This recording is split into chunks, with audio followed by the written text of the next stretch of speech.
Olá pessoal! Hoje nós vamos encerrar a nossa série de mensagens sobre o momento da história de Daniel, na qual ele, por ser temente a Deus, por continuar orando, mesmo sendo proibido por uma lei, ele mesmo assim continuou a orar, ou seja, continuou a batalhar, a lutar através da oração.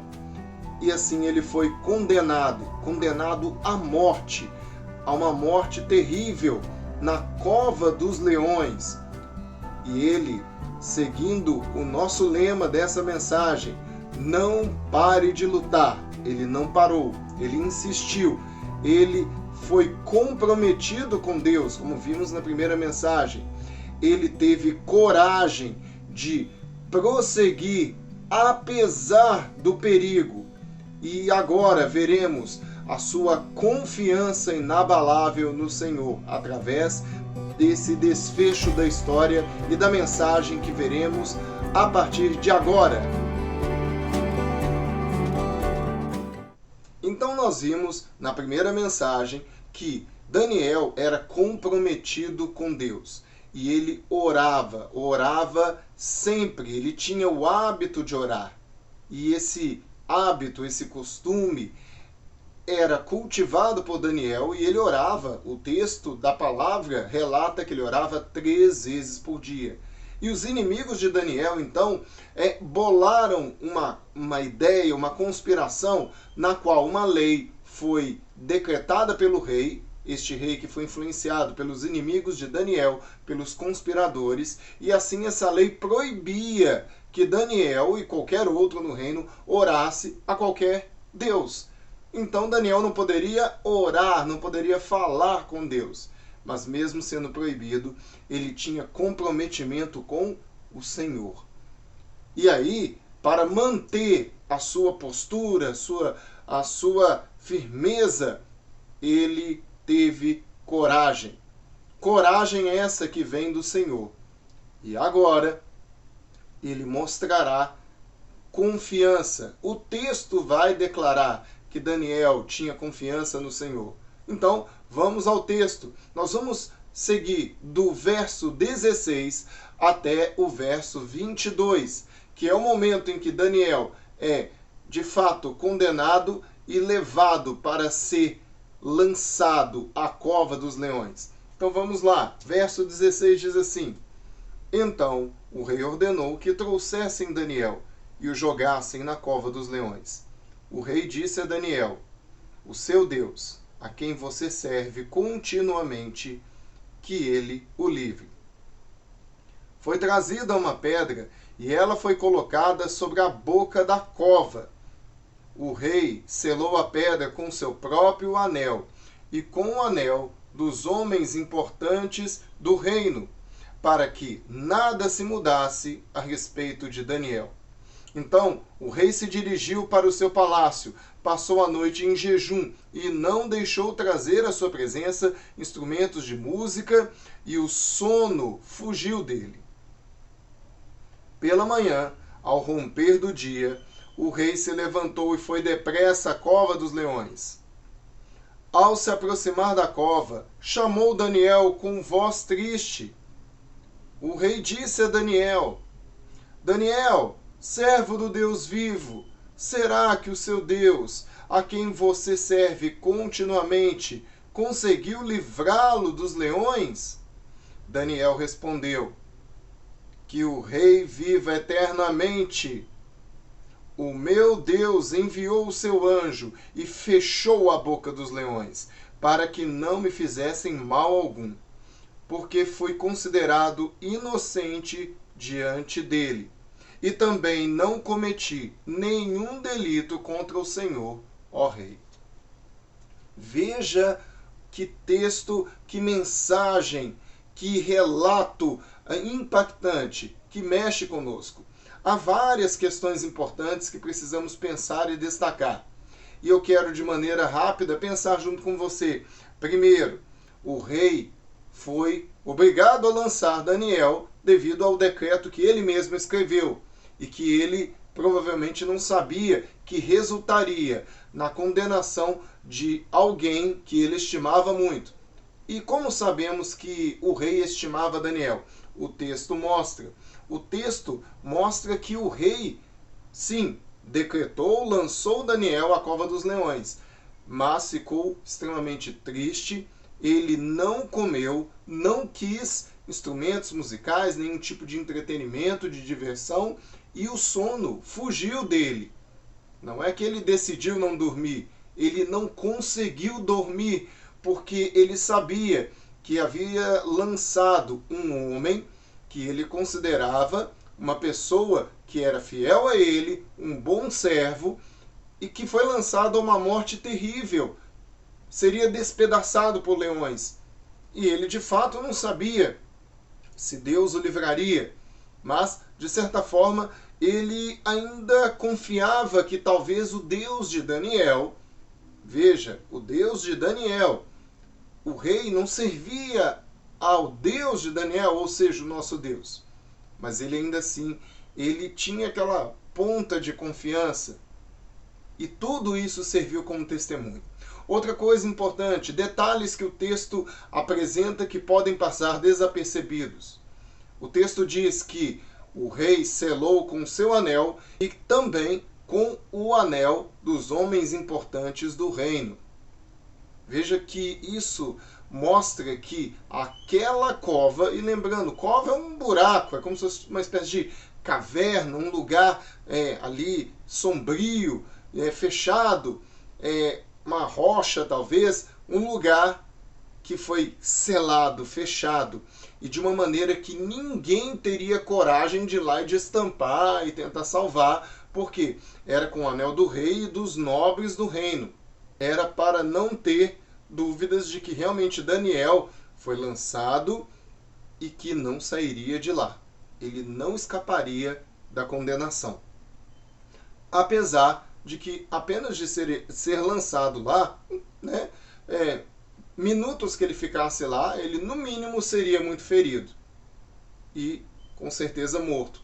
Lembrando também que esse tipo de condenação à morte na cova dos leões era algo que era feito, que eles sabiam o resultado.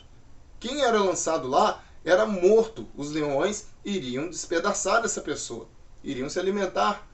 Os leões, eles não estavam lá satisfeitos, eles provavelmente estavam ali já com fome, esperando carne. E o condenado com certeza morreria. E o rei sabia disso. Mas olha na sequência que acontece.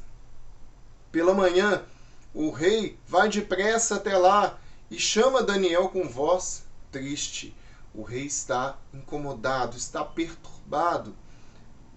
E aí quando ele diz, Daniel, servo do Deus vivo. E aí ele declara a importância de Deus. E ele ainda diz, você que serve continuamente.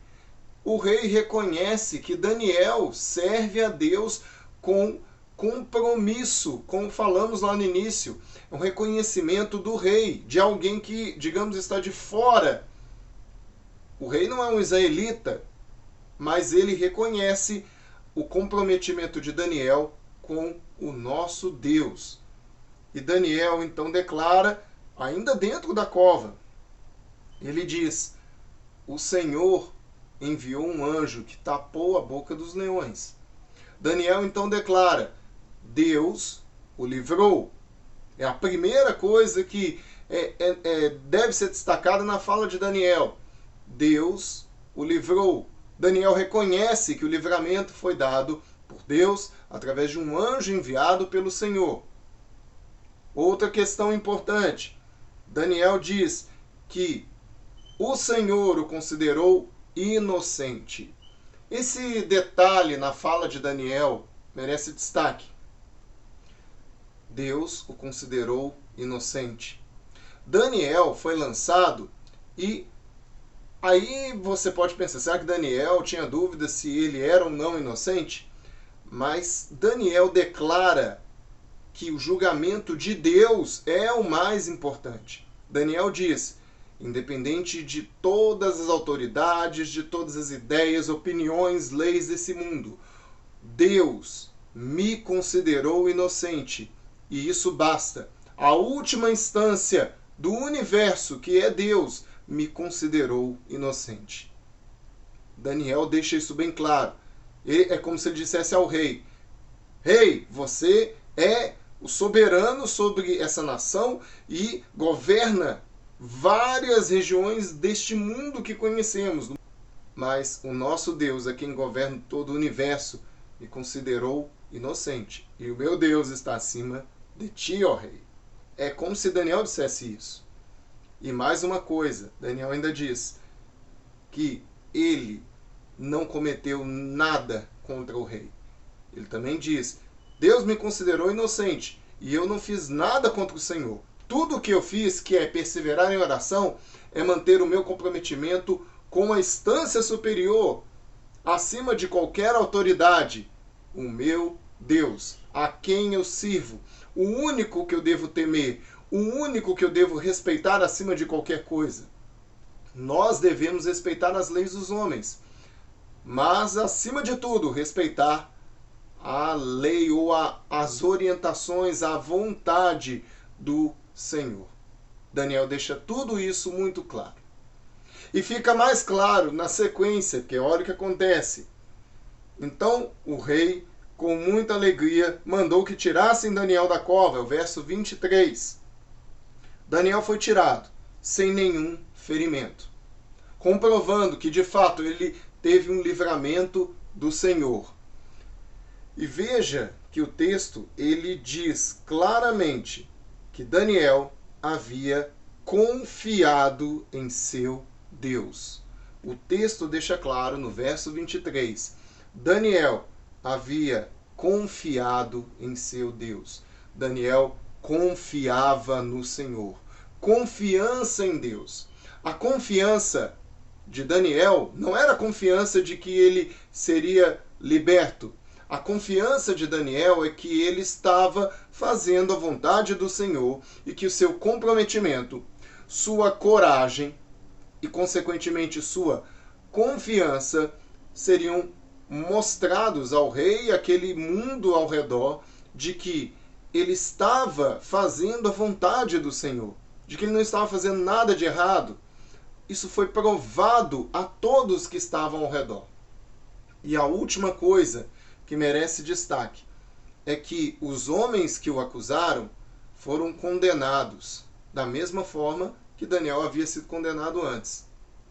Porque agora ficou claro de que tudo aquilo era uma conspiração, de que tudo aquilo foi um engodo para envolver o rei numa conspiração na qual ele não queria fazer parte. E assim, o rei ordenou que aqueles homens que acusaram Daniel, que foram lá vigiar e que verificaram que Daniel continuou orando, e aí o acusaram como se ele fosse culpado de algo, como se ele tivesse feito algo de errado, aqueles homens foram condenados à morte na cova dos leões. Porque eles foram lançados na mesma cova onde leões vorazes não atacaram Daniel. Mas logo que eles foram lançados, eles foram destroçados por aquelas feras. Eles morreram. E assim foi provado de uma vez por todas, se havia alguma dúvida do livramento de Deus e da ação de Deus naquela situação, da soberania do Senhor, aqueles homens morreram no mesmo lugar onde o homem de Deus, o servo do Senhor, entrou e não foi ferido. Daniel entrou naquela cova e saiu ileso, mas os homens que o acusaram, que agiram envolvidos pelo pecado, pela mente maligna, eles foram destroçados. E assim, a justiça foi feita. Não a justiça no sentido de vingança, mas a justiça mostrando que Daniel era temente a Deus, comprometido com o Senhor.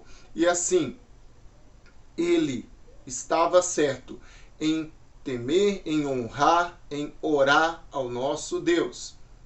E aqueles homens estavam afrontando o Deus vivo. O rei reconheceu isso diante do reino, reconheceu isso diante de Daniel.